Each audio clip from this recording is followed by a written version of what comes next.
ஆத்ம நமஸ்தே to all. இந்த tarot ரீடிங்கில் நம்ம பார்க்க போகிறது உங்கள் பர்சனுடைய இப்போ இருக்கக்கூடிய சிச்சுவேஷன். உங்கள் நபர் இனிமேல் உங்ககிட்ட பேசுவாங்களா? இந்த பிரபஞ்சம் உங்களுக்கு காதலுக்கு உதவி பண்ணுவாங்களா? இனிமே உங்களுடைய ரிலேஷன்ஷிப்பில் என்ன நடக்க போகுது அதை பற்றியெல்லாம் டீட்டெயில்டாக இந்த ரீடிங்கில் நம்ம பார்க்க போகிறோம். இந்த கார்டு எனர்ஜி கூட கனெக்ட் ஆகிறதுக்காக கமெண்டில் மை லவ்னு டைப் பண்ணுங்கள். இந்த கார்டு எனர்ஜி கூட கனெக்ட் ஆகிருவீங்க. நம்ம சேனலுக்கு நீங்கள் இதான் ஃபஸ்ட் டைம் வரீங்கன்னா மறக்காமல் சப்ஸ்கிரைப் பண்ணிக்கோங்க. பக்கத்தில் இருக்கக்கூடிய பெல் பட்டனையும் கிளிக் பண்ணிக்கோங்க. அப்போ தான் நான் போடக்கூடிய வீடியோஸ் எல்லாமே உடனுக்குடன் உங்களுக்கு நோட்டிஃபிகேஷனில் வந்துக்கிட்டே இருக்கும். உங்களுக்கு எங்கிட்ட பர்சனலாக கிளாஸஸ் எடுத்துக்கணும் அல்லது உங்களுக்கு பர்சனலாக டேரோ ரீடிங் தேவைப்பட்டுச்சுன்னா இன்ஸ்டா அல்லது மெயிலில் காண்டாக்ட் பண்ணுங்கள். டீட்டெயில்ஸ் எல்லாமே உங்களுக்கு வீடியோ ஸ்க்ரீன்லேயே வந்திருக்கும், செக் பண்ணிக்கோங்க. இப்போது இந்த ரீடிங்கில் நம்ம போகலாம். உங்கள் பர்சன் உங்ககிட்ட பேசணுன்னு விரும்புகிறாங்களா? இந்த பிரபஞ்சம் இந்த காதலை உங்கள் கையில் கொடுத்துருவாங்களா இல்லையா? இனிமேல் என்ன தான் நடக்க போகுது இந்த ரிலேஷன்ஷிப்பில் அதை பற்றி நம்ம பார்க்கலாம். இந்த ரிலேஷன்ஷிப்பில் பார்க்குறப்போ மெயினாக இதில் ஒரு தேர்ட் பர்சன் இருக்காங்க. ஏன்னா ஃபஸ்ட்டு கார்டிலே தெளிவாக காட்டுது இதில் ஒரு மூன்றாம் நபர் இருக்காங்க. மூன்றாம் நபர்னால தான் உங்கள் ரிலேஷன்ஷிப்பில் இவ்வளோ பிரச்சனைகள். அதாவது ஒவ்வொரு வாட்டியும் இந்த ரிலேஷன்ஷிப்பை நீங்கள் சரி பண்ணணும்னு நினச்சி நீங்கள் தோற்று போகிறீங்க அப்படின்னா இந்த மூன்றாம் நபர்னால தான் நீங்கள் தோற்று போகிறீங்க. மூன்றாம் நபர்னு நம்ம சொல்கிறது அவங்களுடைய பேரண்ட்ஸாக இருக்கும், அப்படி இல்லைனா இன்னொரு பர்சனாக இருப்பாங்க. உங்கள் சிச்சுவேஷன் எப்படி இருக்கும் அதுக்கு தகுந்த மாதிரி இதை நீங்கள் எடுத்துக்கோங்க. ஏன்னா இந்த மூன்றாம் நபர்னால தான் உங்களுடைய ரிலேஷன்ஷிப்பு இன்னைக்கு இந்த அளவுக்கு நிற்கிது. நீங்கள் யார் ரொம்ப நல்லவங்கன்னு எல்லாம் நினச்சிங்களோ அவங்க எல்லாமே ரொம்ப ரொம்ப மோசமானவங்க. ஏன்னா நீங்கள் நம்பி நிறைய பேர்கிட்ட ஏமாந்துருக்கீங்க. இந்த மூன்றாம் நபரை கூட உங்களுக்கு தெரிஞ்சிருக்கும். உங்ககிட்ட மேலோட்டமாக நல்லா பேசியிருப்பாங்க. ஆனால் அவங்களுடைய மனசில் பார்த்தீங்கன்னா உங்கள் மேலே அந்த அளவுக்கு வெறுப்பு இருக்குது. ஏன்னா இங்கே என்ன ஆகுது அப்படின்னா சப்போர்ட் பண்ணணும்னு நினச்சவங்களே உங்களுக்கு சப்போர்ட் பண்ணியிருக்க மாட்டாங்க, உங்களை ஏமாற்றிருப்பாங்க இந்த மூன்றாம் நபர். இப்போது இந்த ரிலேஷன்ஷிப்பில் எமோஷ்னல் ஃபீலிங்ஸ் எல்லாமே ரொம்ப ரொம்ப கம்மியாக தான் இருக்குது உங்கள் நபருக்கு செக் பண்ணுறப்ப. ஏன்னா உங்கள் பர்சன் ரொம்ப எமோஷ்னல் ஆன ஒரு நபராக இருந்திருப்பாங்க ஸ்டார்டிங் ஸ்டேஜில் எல்லாம் நீங்கள் பார்க்குறப்ப. ஆனால் இப்போ அவங்க ரொம்ப ரொம்ப ரொம்ப அமைதியாகிட்டாங்க உங்கள் நபர். ஏன்னா உங்கள் நபரால் இப்போ எந்த விதமான தெளிவான முடிவுகளும் எடுக்க முடியலை.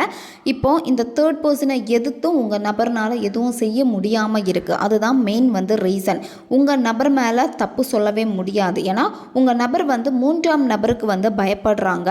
இந்த மூன்றாம் நபருடைய பிடியில் தான் உங்கள் நபர் இருக்கிறாங்க. அதனால தான் பார்த்தீங்கன்னா இப்போ எதையுமே உங்கள் நபரால் செய்ய முடியாமல் இருக்குது. இங்கே நம்ம செக் பண்ணுறப்ப இப்போ உங்களுக்கு பிரேக்கப் ஆகிருக்கலாம். பிரேக்கப் ஆனால் கூட இதை நினச்சி நீங்கள் கவலைப்படவே வேண்டாம். ஏன்னா இன்னொரு பாதை உங்களுக்கு தெளிவாக தான் காட்டுது. சரியா? உங்கள் பர்சன் இப்போ இன்னொரு ரிலேஷன்ஷிப்பில் இருந்தாலும் சரி, இல்லை வீட்டில் ஃபோர்ஸ் பண்ணி இன்னொருத்தங்க கிட்ட பேச வச்சாலுமே சரி, இந்த மாதிரியான ஒரு சிச்சுவேஷனில் உங்கள் நபர் இருக்காங்க அப்படின்னா இதை நினச்சி நீங்கள் கவலைப்பட வேண்டாம். ஏன்னா உங்கள் நபருக்கு விருப்பம் இல்லாமல் தான் அதில் உந்தி விட்டுருக்காங்க. ஏன்னா அந்த இடத்துல ஒரு சோகம் உங்கள் நபர்கிட்ட இருக்குது. சரியா? ஏன்னா உங்கள் நபருக்கு ஒரு குற்ற உணர்வு இருக்குது. இவ்வளோ நாள் இந்த நபர் மூன்றாம் நபருக்கு பயப்பட்டிருப்பாங்க. ஆனால் இனிமே சுயமாக உங்கள் நபர் முடிவுகள் எடுக்க போகிறாங்க. அதாவது நீங்கள் தான் வேணும் அப்படின்னு சொல்லிட்டு இந்த ரிலேஷன்ஷிப்பை பாதுகாக்கிறதுக்காக உங்ககிட்டயே உங்கள் நபர் வந்துருவாங்க. நீங்கள் அதனால் கவலைப்பட வேண்டிய அவசியமே கிடையாது. உங்கள் பர்சன் எல்லாருமே எதிர்ப்பாங்க. இவ்வளோ நாள் அவங்க சொல்கிறதெல்லாம் கேட்டு நடந்திருப்பாங்க. ஆனால் இனிமே இந்த பிரபஞ்சத்துடைய சைனில் நம்ம செக் பண்ணுறப்ப எப்படி காமிக்குது அப்படின்னா உங்களுடைய இந்த உறவை உங்கள் நபர் பாதுகாக்கணும்னு நினைக்காங்க. அதாவது உங்களுக்கு சப்போர்ட்டாக உங்கள் பர்சன் நிற்பாங்க. அதனால் எதிர்ப்பை தாண்டி உங்ககிட்ட வருவாங்க. அதனால் உங்களுடைய நம்பிக்கை வீண் போகாது. இப்போ உங்கள் நபர் இந்த மாதிரி நடக்கிறாங்க அப்படின்னா மற்றவங்க கொடுக்கக்கூடிய அழுத்தத்தினால தான் உங்கள் நபர் இந்த மாதிரி நடந்துக்கிறாங்க. குடும்பம், தேர்ட் பர்சன், இல்லை அவங்களுடைய நண்பர்களாக இருப்பாங்க. இந்த மாதிரியான சில சூழ்நிலைகள்னால தான் எதிராக உங்களுக்கு உங்கள் நபர் இருந்திருக்காங்க. இந்த ரிலேஷன்ஷிப்பை பாதுகாக்காமல் விட்டுருக்காங்க. மற்றவங்களால தான் இந்த ரிலேஷன்ஷிப்பை கை விட்டுருக்காங்க உங்கள் நபர். இது நல்ல தெளிவாக இங்கே தெரியுது. அதனால் நீங்கள் உங்கள் நபர் மேலே எந்த விதமான கோபமும் நீங்கள் காமிக்க வேண்டாம். ஏன்னா உங்கள் பர்சனுக்கு ஒரு ப்ரெஷர் கொடுத்துருக்காங்க. அதனால தான் உங்கள் நபர் வந்து சேஞ்சஸ் ஆகியிருக்காங்க. மற்றவங்க வந்து எதிர்த்துக்கிட்டே தான் இருப்பாங்க இந்த காதலுக்கு, சரியா? ஏன்னா எதிர்ப்பு வந்து பயங்கரமாக காமிக்குது இந்த கார்ட்லையே. நீங்கள் வந்து இந்த அன்புக்காக வந்து போராடிக்கிட்டே தான் இருக்கீங்க. இப்போ வந்து எல்லாத்தையுமே வந்து சரி பண்ண முடியாமல் இப்போ நீங்கள் இருக்கீங்க. ஆனால் உங்களுடைய நம்பிக்கையை மட்டும் நீங்கள் விட்டுறாதீங்க. இப்போ உங்களுடைய நம்பிக்கையை வந்து நீங்கள் விட்டுட்டீங்க அப்படின்னா இந்த ரிலேஷன்ஷிப்பை வந்து உங்களால் வந்து திரும்ப எடுக்க முடியாது. ஏன்னா 3ஆம் நபருடைய கட்டுப்பாடு தான் இங்கே வந்து பயங்கரமாக வந்து காட்டுது. ஏன்னா மெயின் வில்லனாக இருக்கிறது வந்து பார்த்திங்கன்னா இந்த தேர்ட் பர்சன் தான். தேர்ட் பர்சனை வந்து கம்மியாக எடை போடாதீங்க. ஏன்னா நீங்களே வந்து உங்களை வந்து எடை போட்டுக்கிட்டே இருக்கீங்க. தாழ்வு மனப்பான்மை உங்களுக்கு இருக்குது. அது மட்டும் இல்லாமல் ஒரு தெளிவில்லாமல் இருக்கீங்க. இந்த ரிலேஷன்ஷிப்பில் வந்து தெளிவே இல்லாமல் நீங்கள் இருக்கீங்க. இந்த ரிலேஷன்ஷிப்பில் நான் போகலாமா இல்லை வேண்டாமா, என்னத்தான் நான் முடிவு எடுக்கிறது அப்படின்னு நீங்கள் இருக்கீங்க. ஏன்னா இந்த சிச்சுவேஷன் வந்து இப்போ உங்களுக்கு வந்து கரண்டாக போய்கிட்டே தான் இருக்குது. ஒரு நிலைத்தன்மை இல்லாமல் இருக்குது இந்த ரிலேஷன்ஷிப்பில். இதனால் உங்களுக்கு வந்து கஷ்டங்கள் அதிகமாக இருக்குது. அதாவது இவங்களை நினச்சி நீங்கள் ரொம்ப சோர்ந்து போயிட்டீங்க. இதில் மெயினாக உங்கள் 2 பேருக்கு இடையில் எந்த விதமான சண்டையும் கிடையாது. சின்ன சின்ன சண்டை போட்டிருப்பீங்க. ஆனால் அது வந்து காரணமே வந்து இங்கே இல்லை, சரியா? இப்போ வந்து உங்கள் 2 பேருக்கு இடையிலையும் காரணம் இல்லாமல் வந்து சண்டை வந்துக்கிட்டே இருக்கும். நீங்கள் கூட காரணம் இல்லாமல் சண்டை போடுவீங்க. உங்கள் நபரும் காரணம் இல்லாமல் வந்து சண்டை போடுவாங்க. இதில் எதுக்கு நம்ம சண்டை போடுறோன்னே உங்களுக்கே வந்து தெரிய மாட்டேங்குது. இப்போ கொஞ்சம் கவனம் வந்து தேவை உங்களுக்கு, சரியா? ஏன்னா இந்த ரிலேஷன்ஷிப்பில் வந்து நிறைய நீங்கள் சமாளிக்க வேண்டியது இருக்குது. அந்த சமாளிக்கணும் அப்படின்னா நீங்கள் எப்போவுமே ரொம்ப ரொம்ப கவனமாக இருக்கணும். ஏன் கவனமாக இருக்கணும்னு சொல்கிறதுனா 3ஆம் நபர் தான். இந்த 3ஆம் நபருடைய சூழ்ச்சியினால தான் வந்து பார்த்திங்கன்னா உங்களுக்குள்ளாடி தேவையில்லாத சண்டைகள் வந்து வருது. மற்றபடி பார்க்குறப்ப உங்களுக்குள்ளாடி எந்த பிரச்சனையுமே வந்து கிடையாது. இதில் இன்னொரு பர்சன் வந்து இன்வால்வ் பண்ணியிருக்கீங்க நீங்கள். அதுதான் இங்கே மெயின் தப்பு. இந்த ரிலேஷன்ஷிப்பு வேணும் அப்படின்னா நீங்கள் எஃபர்ட் போட்டு தான் ஆகணும், சரியா? முயற்சி பண்ணுங்க. முயற்சி பண்ண தான் இந்த ரிலேஷன்ஷிப்பை வந்து திரும்ப உங்களால் எடுக்க முடியும். இப்போ உங்களுடைய கவனம் எப்படி இருக்குன்னா உங்கள் நபர் மேலே தான் கவனம் அதிகமாக இருக்குது. அந்த கவனம் அதிகமாக ஆக ஆக உங்களால் எந்த வேலையும் சரியாக செய்ய முடியாமல் இருக்குது. அதனால் உங்களுடைய வேலையில் மட்டும் நீங்கள் ஃபோக்கஸ் பண்ணுங்கள், சரியா? உங்களுடைய உறவில் வந்து இப்போ அதிக உழைப்பை வந்து நீங்கள் வேஸ்ட்டாக தான் போட்டுக்கிட்டு இருக்கீங்க. அது வந்து ரொம்ப வந்து எதிர்மறையாக தான் இருக்குது. எண்ணங்கள் எல்லாமே தேவையில்லாமல் தான் யோசிக்கிறீங்க. ஆனால் நீங்கள் சொல்லலாம், நான் வந்து இவ்வளோ எஃபோர்ட் போட்டிருக்கேனே அப்படின்னா. அந்த எஃபோர்ட் எல்லாமே நீங்கள் போடுறது ஓகே, ஆனால் அதை சரியாக போட்டிருக்கீங்களா அப்படிங்கிறத நீங்கள் யோசிக்கணும். இங்கே உங்களுக்கு இந்த ரிலேஷன்ஷிப்பில் வெற்றி வேணும் அப்படின்னா நீங்கள் செய்யக்கூடிய உங்களுடைய வேலையில் வந்து நீங்கள் முழு கவனத்தோடு நீங்கள் செய்யுங்க. நிறைய முன் முயற்சிகளும் இந்த காதலுக்கு வந்து நீங்கள் எடுத்திருக்கீங்க. முன் முயற்சிகள் வந்து நீங்கள் எடுங்க. இந்த முன் முயற்சிகள்னு பார்க்குறப்ப வந்து மேனிஃபெஸ்டேஷனே நீங்கள் பண்ணுங்கள், சரியா? இந்த ரிலேஷன்ஷிப்பை வந்து வலுவான ஒரு உறவாக நீங்கள் மாற்றணும் அப்படின்னா நீங்கள் மேனிஃபெஸ்டேஷன் பண்ணுங்கள். டக்குன்னு வந்து உங்களுக்கு எதுவுமே வந்து கிடைக்காது, சரியா? இந்த ரிலேஷன்ஷிப்பில் வந்து சடன் அதிர்ஷ்டம் அடிக்குமான்னு பார்க்குறப்ப இல்லை. எஃபோர்ட் போடணும். எஃபோர்ட் போட்டு அதுக்கப்புறம் தான் இந்த காதல் வந்து உங்களுக்கு வந்து கிடைக்கும். ஏன் அப்படின்னு பார்க்குறப்போ உங்களுக்கு பிரேக்கப் ஆகி நிறைய மாதங்கள் ஆயிருக்கும். ரொம்ப எஃபோர்ட் போட்டிருப்பீங்க. சடனாக வந்து உங்கள் நபர்கிட்ட எந்த சேஞ்சுமே நீங்கள் பார்த்துருக்க மாட்டீங்க. இந்த மாதிரி கொஞ்சம் மந்த் ஆயிருக்கும் பிரேக்கப் ஆகி, அதுக்கப்புறமா சேர்ந்துருப்பீங்க. ஸோ இந்த மாதிரி தான் உங்களுக்கு வரும். ஏன்னா உங்கள் நபரும் சரி நீங்களும் சரி ஒருத்தருக்கு ஒருத்தர் வந்து ஒரே நேர்கோட்டில் கிடையாது. அதாவது உங்களுடைய எனர்ஜியும் சரி உங்கள் நபருடைய எனர்ஜியும் சரி ஒரே மாதிரி வந்து இல்லை. அதனால தான் வந்து பார்த்திங்கன்னா திசை மாறி போயிருக்கு. ஃபஸ்ட்டில் சொன்ன மாதிரி 3ஆம் நபருடைய இதுதான், சரியா? அதனால் நீங்கள் இப்போ தனிமையில் இருக்கீங்க அப்படின்னா தனிப்பட்ட வளர்ச்சியில் வந்து கவனம் அதிகமாக செலுத்துங்க. உங்களுடைய தனிப்பட்ட வளர்ச்சியில் எப்போ நீங்கள் கவனம் செலுத்துறீங்களோ அப்போ தான் இந்த அன்பு வந்து உங்களுக்கு வந்து கிடைக்கும், சரியா? ஏன் அப்படின்னா இப்போ நீங்கள் முழுசாக எல்லாத்தையுமே வந்து உங்கள் நபர் அப்படின்னு நினச்சிட்டு இருக்கீங்க. ஆனால் அங்கே டைம் தான் வேஸ்ட் ஆகுது. நீங்கள் உங்கள் நபரை வந்து ஈர்க்கவே இல்லை. அவங்களும் உங்ககிட்ட வராமல் இருக்காங்க. ஏன்னா நீங்கள் வந்து இன்னும் வந்து ஒரு நிலையாக இல்லை. நீங்களும் குழப்பமாக இருக்கீங்க. அதனால் ஒரு தெளிவான முடிவு வேணும் அப்படின்னா இப்போதைக்கு நீங்கள் உங்களுடைய தனிப்பட்ட வளர்ச்சியில் தான் கவனம் வந்து செலுத்தணும். உங்களுடைய செல்ஃப் லவ்வில் வந்து அதிகமான முன் முயற்சிகள் வந்து நீங்கள் எடுக்கிறப்போ உங்கள் பர்சன் வந்து உங்களை சேஸ் பண்ணுவாங்க, சரியா? இப்போ இந்த காதல் வந்து நிலையாக இருக்குமா இல்லை நிலையற்றதா அப்படின்னு ஒரு குழப்பம் இருக்குல்ல. அப்போ நீங்கள் என்ன பண்ணுங்க அப்படின்னா தனிப்பட்ட உங்களுடைய வேலை சார்ந்த விஷயங்களில் உங்களை நீங்கள் கவனிச்சுக்கோங்க. எப்போ உங்கள் மேலே உங்களுக்கே ஒரு கவனம் இருக்கும் அப்போ உங்கள் நபர் வந்து நிச்சயமாக உங்களை வந்து சேஸ் பண்ணுவாங்க. அதாவது உங்ககிட்ட வருவாங்க. ஏன் அப்படின்னா உங்களுடைய அன்பு வந்து அவங்களுக்கு வந்து புரியுது சரியா. ஆனால் இன்னும் அதில் வந்து ஆர்வம் காட்ட மாட்டேங்கிறாங்க. அவங்களும் நிலையாக இல்லை, கவனம் வந்து உங்கள் நபருக்கு வந்து சிதறிக்கிட்டே இருக்கு. ரொம்ப நாளாகவே வந்து பார்த்திங்கன்னா உங்கள் நபர் உங்ககிட்ட வரணும்னு நினச்சா கூட அது ரொம்ப டிலே ஆகிக்கிட்டே தான் போகுது. இந்த மாதிரி தான் இருக்குது. ஏன்னா உங்கள் நபரும் வந்து தெளிவாக இல்லை, அது ஒரு ரீசன். நீங்களும் தெளிவாக இல்லை. இப்போ நீங்கள் உங்கள் வேலையை கரெக்டாக நீங்கள் செய்ய ஆரம்பிச்சிட்டிங்க அப்படின்னா அவங்க உங்களை வந்து சேஸ் பண்ணுவாங்க. ஏன்னா உங்கள் நபருக்கு வந்து உங்ககிட்ட பேசணும், வெளிப்படையாக பேசணும் அப்படின்னு அவங்களுக்கே வந்து தோணும்.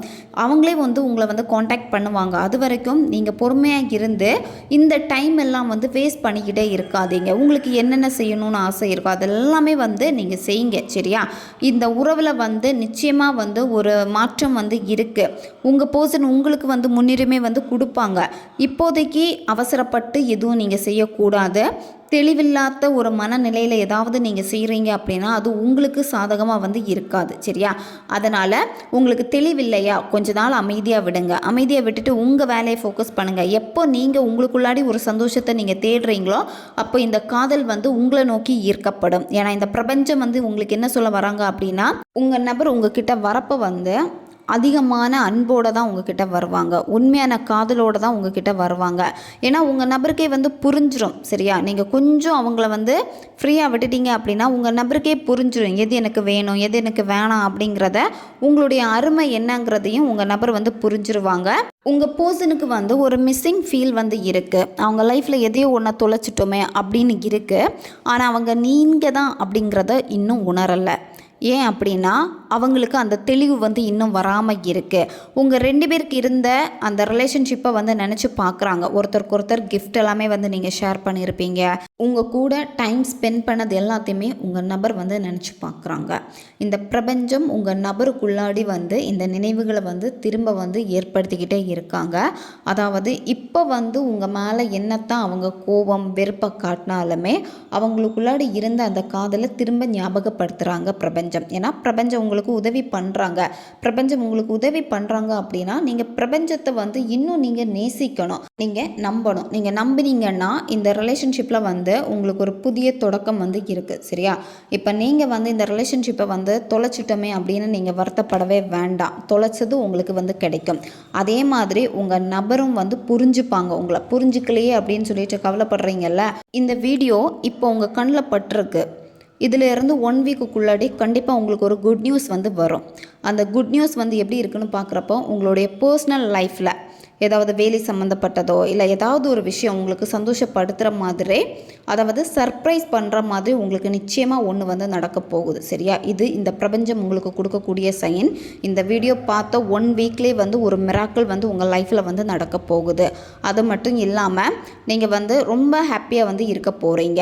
1 வீக்கில் வந்து உங்களுக்கு ஒரு சர்ப்ரைஸ் வந்து கிடைக்கும். அதில் இருந்து நீங்கள் அதை வந்து பயங்கரமாக செலிப்ரேட் பண்ண போகிறீங்க. உங்களுக்கு ப்ரொமோஷன் கிடைக்கலாம், எக்ஸ்பெக்ட் பண்ணுற மாதிரி பிஸ்னஸில் வந்து நல்ல லாபம் பார்க்கலாம்.